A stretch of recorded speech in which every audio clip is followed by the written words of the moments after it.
Hey guys, so I'm cleaning up the plugs on the Apache. I won't focus when I get too close. There is no macro mode on this thing. They're kind of a little bit fouled. They smell of gasoline. You can see they're wet and kind of black, but I'm gonna guess that means that we're running a little rich, or or it's flooded. But nevertheless, I'm gonna clean these up. I'm regapping them to 35 thou, and I'm going to try again to start this thing. I got it to go again, but it was running really badly again. Anyways, it sounds really worse than it is because half the bank is open because the exhaust pipe is rusted open. Anyways, I'll show you guys if there's anything unusual in the next batch, but otherwise we'll show you guys when I get it going again, see if I got it to work any better. Okay guys, I've cleaned and regapped all the plugs. They all looked like they were pretty good in terms of the gap, but every single one of them was fouled, so the thing was flooded from yesterday. So I'm going to try and start it. Now, he said the key sometimes works, but I've never, turning to start has never started this thing. And I went and I endeavored to try and figure out what was going on here, and I guessed that the neutral safety switch would have been wired to the solenoid. Boy, I can't speak today. And traced it almost pretty much back to the back of the switch as far as I could dig up in the dash there. And it looks like it must be right in the switch, or it's the connection right into the switch is the problem. So I've just been jumping it off of a lead, a hot lead. It's actually the broken voltmeter, which is a nice thing to have hanging there. But anyways, let's try and start this. I had it running earlier and it was running pretty crappy. Hopefully with gapping those spark plugs it'll run better. And I got my good old friend there from the shop, 10-pound fire extinguisher. I got another one there just in case. I kind of thought about it after I saw some of the shady fuel routing, and there's a very soft fuel hose that I don't think is proper fuel hose, so I'm going to have to replace that at some point. But I'm not really restoring this thing right now. It's just going to end up sitting until I finish the blue truck that you might be able to see beyond the Studebaker there. Anyways, let's go and do something here. I'm gonna grab my jumper cable. I'm going to short it right to the neutral safety switch. Got the key on. Not much to see.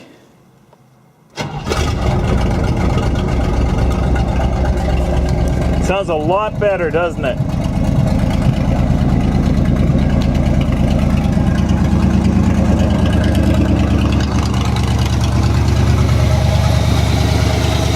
Belt's a little loose.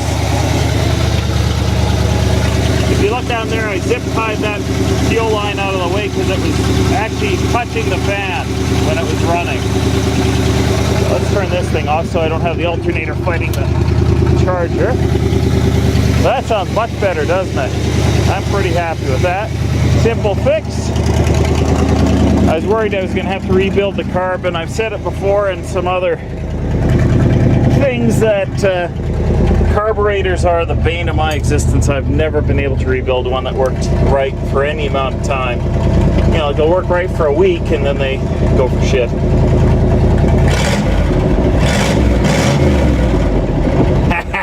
Well, that sounds great.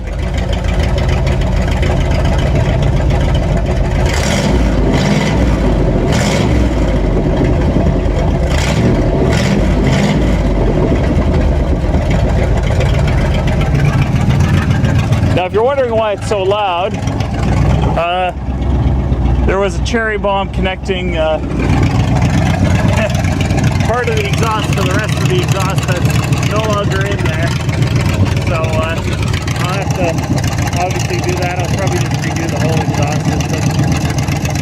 Some things I will be planning on redoing is the tranny mount and the engine mount.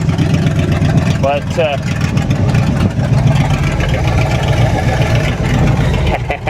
I'm glad that runs better. I'm happy with that.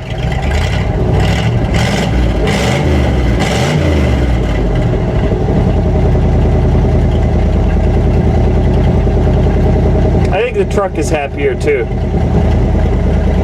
Okay, well, I'm going to move some stuff around, shut it off, and and try and move this thing. See how we go here. Sam doesn't like it. Chelsea and Nikki are over there. See, it's running actually really nice now. And if I believe the oil pressure, it's up. The gas is, I don't even see the pin, it's on the E. Amps are way up. And that's just odd. This would have had a generator originally, so I'm guessing it's just not used to having that high voltage. I have no idea. Temperature, I'm sure, isn't working. That one, I'm sure that gauge isn't working either.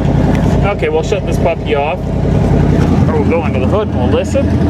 And then we'll see if we can move this thing. There you go, that was a simple tune-up.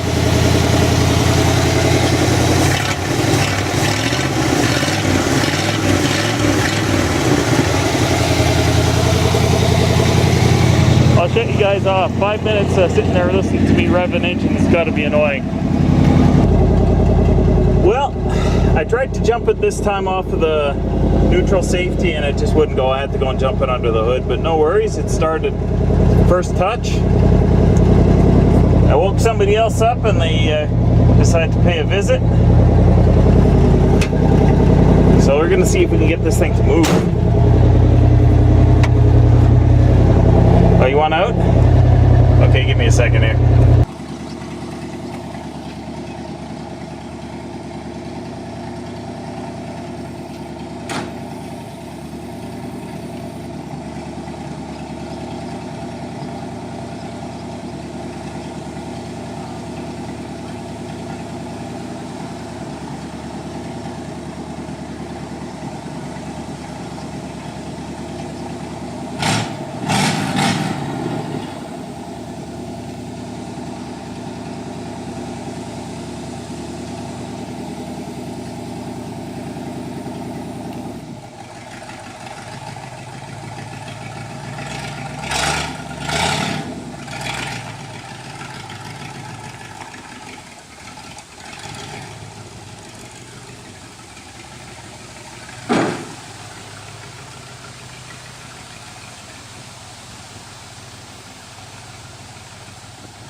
Comfy?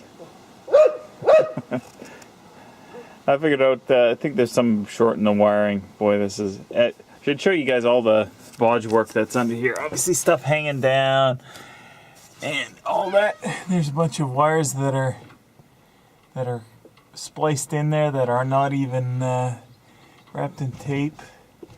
You know, no offense to the person who did it, but God, he could have spared a little bit of tape. I like the fact that they did wire in the neutral safety switch, but I think there's a short in it right now, so that's why I'll just jumping directly to the, that's the wire that goes to the solenoid. Oh, you can't see it. Yeah, it's the wire that goes directly to the solenoid from the thing, and I'm just jumping it across to the panel. And I got this thing to crank, so I don't have to go under the hood anymore to do it. It makes it a little easier to pump the gas and that all. I'm just waiting for Vicky to come back, and I'll do another quick video here, and then I'll park this beside the Ford until I clear out the garage there and get it undercover. Okay, so Vicky's gonna shoot some video. This thing, the brakes do work, but boy, they barely hold the truck, the engine against the brakes. It is kind of idling a little high. That's probably part of the reason there. So I'll pause you guys and we'll go to Vicky's video.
Go guys.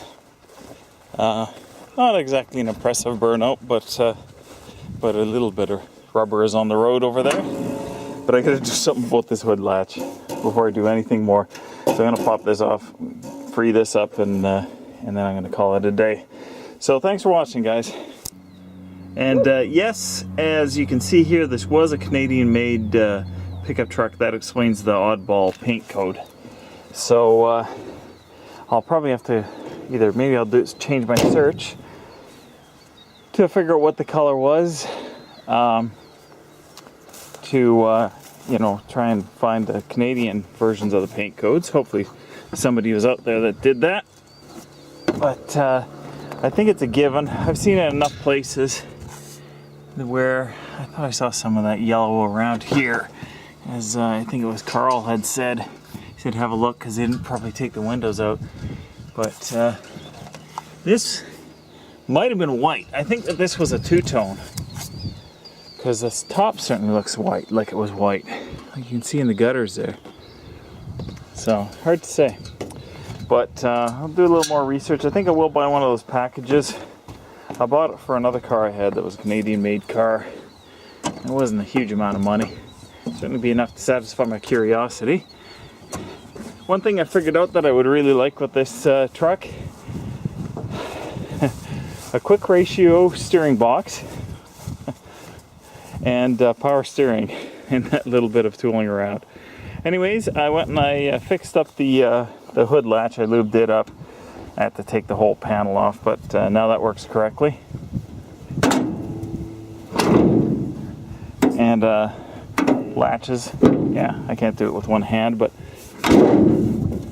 now it latches correctly, so no more exciting hood pop-ups on this thing here. So anyways, guys, that's probably the last time you're going to see of this thing for a little while, and thanks for watching.